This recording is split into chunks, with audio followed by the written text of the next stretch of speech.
Hi there, it's Horse Rider Sean. I plan on doing a series of videos about the Anglican liturgy and myself as a Chalice Bearer and all, and I hope to tell you more about what I plan on doing or how to explain everything, how things go.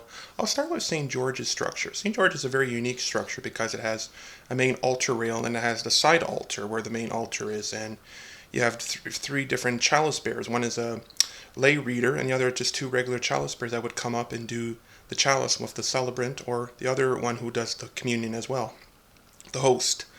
So normally, when after the Lamb of God is done and everything, the two chalice bearers will come up and they would wash their hands and get ready to get their chalices and purificators, and they would begin to be ready to be over at the altar rail and ready to, once the celebrant would start, the one with the lay reader will go to the side altar, then the one celebrant who has the bread, the two chalice bearers will be on their two sides of the rail that would be ready once the altar rail has been set up and shut and the kneelers are down and the people come up. Then the celebrant will give the bread to them, and then the chalice bearers will start to present it to them if they want it or not. Usually they can put their hand to the bottom of it or to the side, but they can never relinquish it from the chalice bearer. And the chalice bearer would say, "The blood of Christ shed for you, the blood of Christ, the cup of salvation," or "the blood of Christ."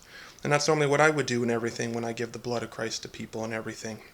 If they don't want it, they would cross their hands and all, and that's normally how it would go pretty much in the Anglican liturgy, or how St. George's does and everything at the church. And some churches do it differently. Usually if we would run out of wine and all, we would have a bearer or a pitcher bearer that would pour more wine for the chalice bearers if we run out. But and when they had the first female bishop in the Episcopalian church, Barbara Harris, for hers, 8,000 people, she had pitcher bearers and she would have chalice bearers, and there was a lot of people there, so if they would run out of wine, they made sure they were refilled all the time. So if that was ever the case, we would just go up and have someone that would pour it for us. We would pour it ourselves, and we would never run out of wine.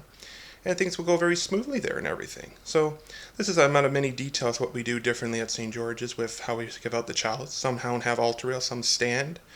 Some would just be very basically just a lay reader that would give it out, or sometimes just a deacon if they don't have any chalice bearers, and that's normally how it is, depending on low, broad, or high church.